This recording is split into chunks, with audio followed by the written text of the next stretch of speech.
जादुई बर्तन का पेड़। एक विशालपुर नाम के गांव में एक आदमी रहा करता था। उसका नाम संजू था।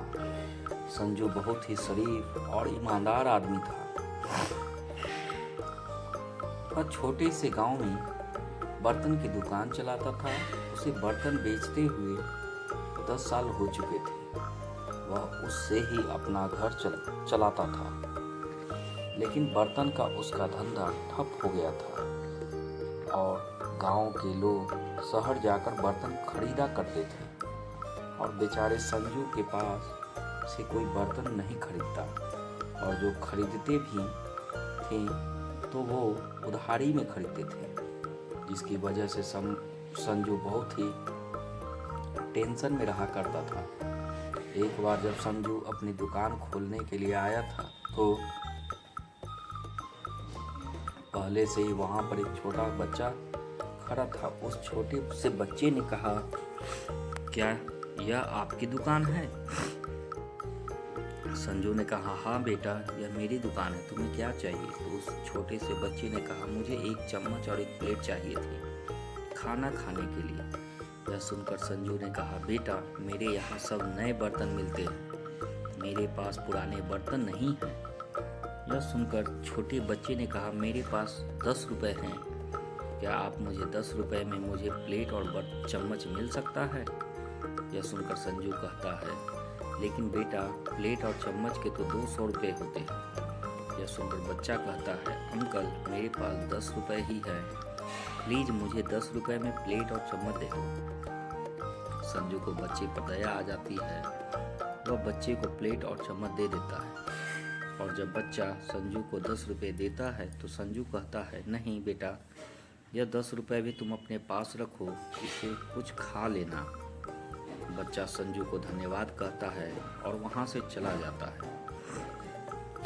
संजू दिन भर दुकान में बैठा रहता है, लेकिन एक भी ग्राहक उसके पास नहीं आता। तो वह उदास होकर घर चला जाता है।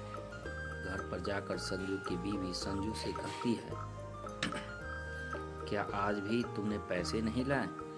अगर ऐसे ही रहा तो कैसे चलेगा? हमारे ऊपर कितना कर्जा हो गया है, और तुम वह दुकान बेच क्यों नहीं देते, जिससे हमारा कुछ कर्ज ही चुकता हो जाए? संजू कहता है, यह मेरे पिताजी की अमानत है और यह मेरे पिताजी की निशानी है। मैं वह दुकान नहीं बेच सकता। यह सुनकर बीवी कहती है, तुम्हें तुम्हारे पिताजी की निशानी की पड़ी है, और हम भूखे मर जाएं तो उससे आपको कोई फर्क नहीं पड़ता। संजू रात भर परेशान रहता है और सुबह जाकर दुकान खोलने ही वाला होता है कि वह बच्चा वापस से आ जाता है और कहता है, अंकल, कल तुमने जो मुझे प्लेट और चम्मच दिया था और 10 रुपए भी दिए थे, उससे मैंने पेट भर कर खाना खाया। यह सुनकर संजू कहता है, ठीक है बेटा, अब तुम्हें क्या चाहिए? तो लड़का कहता है, मैं तुम्हें कुछ देने आया हूँ। संजू कहता है, तुम मुझे क्या देने आए हो? तो वह बच्चा अचानक जिन बन जाता है, और वह बच्चे को जिन बनता देख संजू बहुत घबरा जाता है और कहता है, क्या तुम एक जिन हो? वह कहता है, हाँ, मैं तुम्हारी परीक्षा ले रहा था कि तुम गरीबों की मदद करते हो या नहीं, और तुमने बच्चों की मदद की तो मैं तुमसे खुश हो गया हूँ। मांगो, तुम्हें मुझसे क्या मांगना है? यह सुनकर संजू कहता है, मुझे तुमसे कुछ नहीं चाहिए, बस इतना कर दीजिए कि मेरे बर्तन बिकने लगे और मुझे अच्छा खासा मुनाफा होने लगे। यह सुनकर जिन संजू की दुकान पर जादू करता है। जादू की वजह से संजू के दुकान के अंदर एक पेड़ उग जाता है और उस पेड़ पर बहुत सारे बर्तन लग जाते हैं, जिससे जिन संजू से कहता है, यह देखो, यह एक जादुई पेड़ है, इस पर जब भी तुम हाथ रखोगे इस पर बर्तन उगने लगेंगे, और तुम यह बर्तन बेचकर अपने परिवार के लिए अच्छी अच्छी चीज़ खरीदना और अपनी गरीबी दूर कर लेना। संजू कहता है, क्या सच में ऐसा हो सकता है? जिन कहता है, तुम इस पेड़ को जैसे ही हाथ से छुओगे वैसे ही पेड़ पर बर्तन उग जाएंगे। संजू पेड़ को हाथ लगाता है, पेड़ पर बर्तन उगने लगते हैं।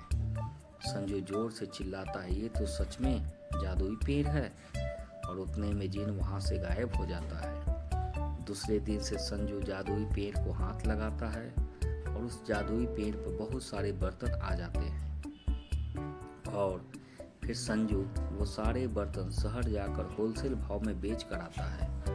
इसी तरह वो हर रोज करता है, और देखते ही देखते संजू कुछ ही दिनों में बहुत सारे पैसे कमा लेता है और अपनी जिंदगी आराम से जीता है। और अब वो अपनी दुकान शहर में भी खोल लेता है। यह कहानी आपको कैसी लगी हमें कमेंट करके ज़रूर बताएं, और अपने सुझाव हमें ज़रूर भेजें।